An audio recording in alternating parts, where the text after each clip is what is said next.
तो इन तमाम सवालों के बीच अब आगे बढ़ेंगे और बात बुलडोजर पर सुप्रीम कार्रवाई की करेंगे। दरअसल 3 राज्यों में लगातार हो रही बुलडोजर कार्रवाई को लेकर जमीयत उलेमा सुप्रीम कोर्ट पहुंच गई है और इसका कहना है कि धर्म देखकर बुलडोजर की कार्रवाई हो रही है। ये बड़ी खबर आपको बता दें, आज सबकी नजरें सुप्रीम कोर्ट पर रहने वाली हैं क्योंकि बुलडोजर कार्रवाई को लेकर आज सुप्रीम कोर्ट में सुप्रीम सुनवाई होनी है और इस सुनवाई के बीच तमाम तरह की राजनीतिक आरोप, लेकिन सवाल यही है कि जमीयत उलेमाए हिंद ने इस कार्रवाई को लेकर जो आरोप लगाए हैं उन आरोपों में कितनी मजबूती है, रिपोर्ट दिखाते हैं।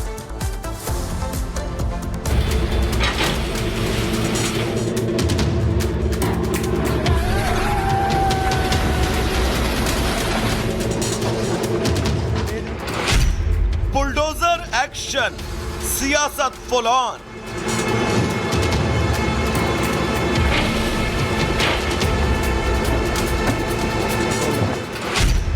अपराधी पर बुलडोजर, आखिर विरोध क्यों?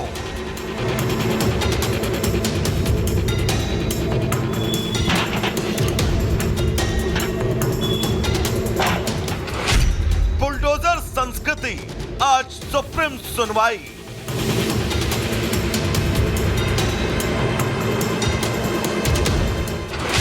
बाबा का बुलडोजर चलेगा या रुकेगा?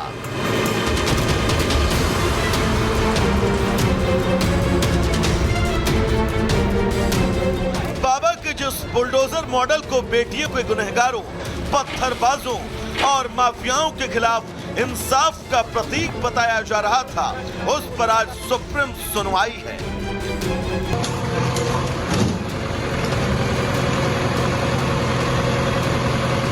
जब जब अपराधियों का बोलबाला हुआ, बाबा का बुलडोजर जमकर गरजा।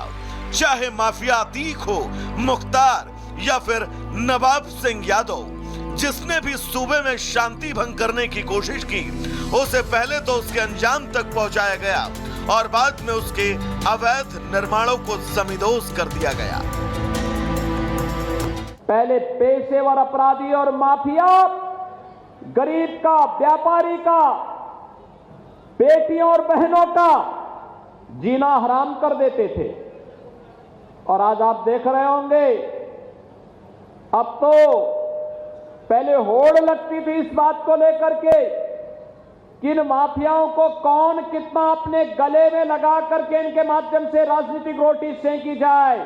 आज सबको मालूम है, अगर माफिया के ऊपर बुलडोजर चल रहा है तो माफिया के शरणदाताओं के ऊपर भी जरूर चलेगा।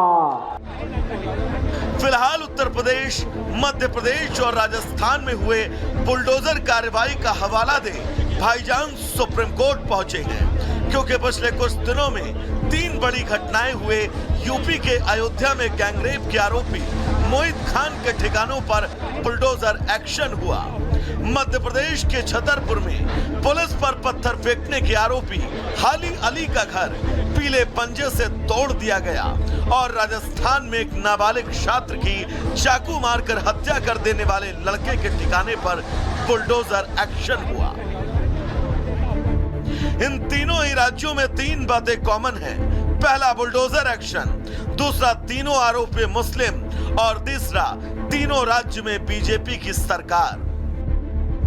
इन्हीं घटनाओं को आधार बनाकर भाईजान सुप्रीम कोर्ट पहुंचे हैं। हालांकि जंग का यह तरीका कानूनी है।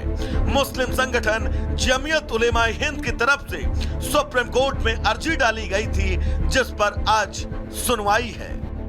हमारा आग्रह है सुप्रीम कोर्ट से कि इस गैर असंवैधानिक काम को तुरंत रुकवाया जाए। जिस देश में संविधान हो, जो देश संविधान से चलता हो, वहाँ संविधान की ही चलनी चाहिए।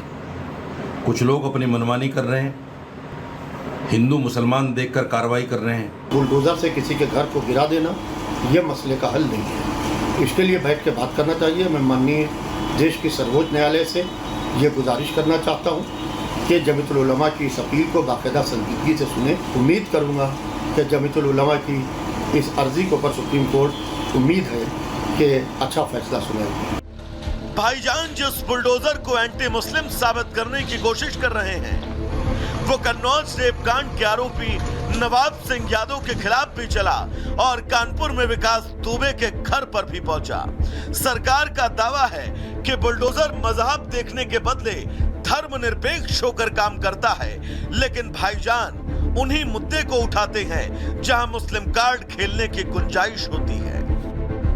उत्तर प्रदेश की सरकार ने लगातार भ्रष्टाचार, गुंडागर्दी और बलात्कारियों के ऊपर तुरंत एक्शन लिया है। पूरे देश में अगर ऐसा होता है तो मैं मानता हूं ये जो अपराध बढ़ रहा है उससे कम हो जाए। उत्तर प्रदेश से ही बुलडोजर चला था और देखिए सब लोग उसका यूज कर रहे हैं। जो भी प्रांत है, जो भी और जितने भी माफिया हैं, जो भू माफिया हैं, आज जो है उत्तर प्रदेश उत्तम प्रदेश है। जनता चाहती है इस बात को कि अगर क्राइम हो रहा है तो उस पर तुरंत रिएक्शन हो रहा है और मुख्यमंत्री जी जो कर रहे हैं प्रदेश के लिए बहुत बढ़िया। योगी जी के जो कार्रवाई कर रहे हैं बुलडोजर की, वो जनता के हित में है और क्राइम के खिलाफ है।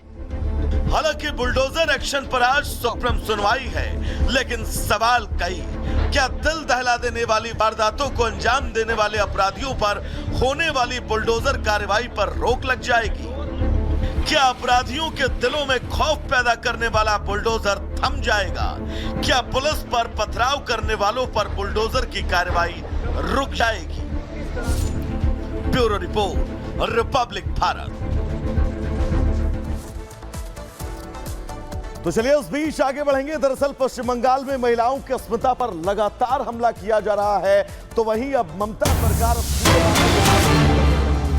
आज विधानसभा का विशेष सेशन जो है वो बुलाया गया है। 2 दिन का ये विशेष सेशन बुलाया गया है। बलात्कार विरोधी विधेयक को लेकर सत्र को बुलाया गया है और इस बिल में रेपिस्ट को मृत्युदंड देने का प्रस्ताव जो है वो पास करवाया जाएगा। सत्र के दूसरे दिन यानी कि कल चर्चा और पारित करने के लिए इस विधेयक को पेश किया जाएगा और इस विधेयक में और क्या कुछ होगा इसको लेकर थोड़ा सा इंतजार करना पड़ेगा। तो चलिए आगे बढ़ेंगे। दरअसल बंगाल में छेड़खानी के मामलों को लेकर लोगों में गुस्सा है। लगातार हो रही घटनाएं ममता सरकार पर अब बड़े सवाल खड़े कर रही हैं। बीजेपी भी तृणमूल कांग्रेस के खिलाफ हल्ला बोल रही है। राज्य में छिटपिट घटनाएं जो हैं वो सामने आ रही हैं, जिसके चलते जनता सड़कों पर है, नाराज है। रिपोर्ट आपको दिखाते हैं।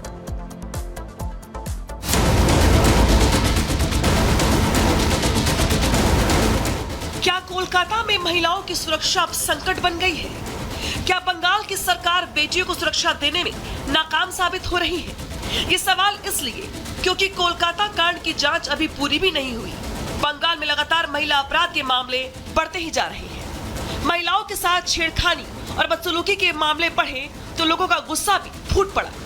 लगातार हो रही घटनाओं को लेकर बंगाल विरोध की आग में धधक रहा है। कोलकाता में ट्रेनी डॉक्टर की हत्या को लेकर बीजेपी लगातार सरकार पर हमला बोल रही है। ऐसा लगा कि शायद कोलकाता में हुई घटना के बाद सरकार और प्रशासन दोनों महिलाओं की सुरक्षा को लेकर ज्यादा सतर्क हो गए होंगे, लेकिन महिला अपराध से जुड़ी घटनाओं की बढ़ती तादाद ने बंगाल में बेटियों की सिक्योरिटी पर सवाल खड़े कर दिए। ताजा मामला बंगाल के कूच बिहार का है, जहां एक लड़की से छेड़छाड़ हुई तो आरोपी टीएमसी का नेता ही निकला। आक्रोशित लोगों ने हल्दीबाड़ी थाने का घेराव कर इंसाफ की मांग की। इसी बीच बीजेपी नेता शुभेंदु अधिकारी ने एक वीडियो शेयर कर इसकी जानकारी दी। अब दूसरा मामला मध्यम ग्राम से सामने आया है, जहां नाबालिग के साथ छेड़छाड़ होती है तो लोगों को गुस्सा आता है। आरोपी के घर और दुकान में तोड़फोड़ की जाती है। इसके साथ ही लोगों ने पुलिस के सामने नारेबाजी भी की, जिसके बाद पुलिस ने प्रदर्शनकारियों पर लाठीचार्ज किया और आंसू गैस के गोले भी छोड़े।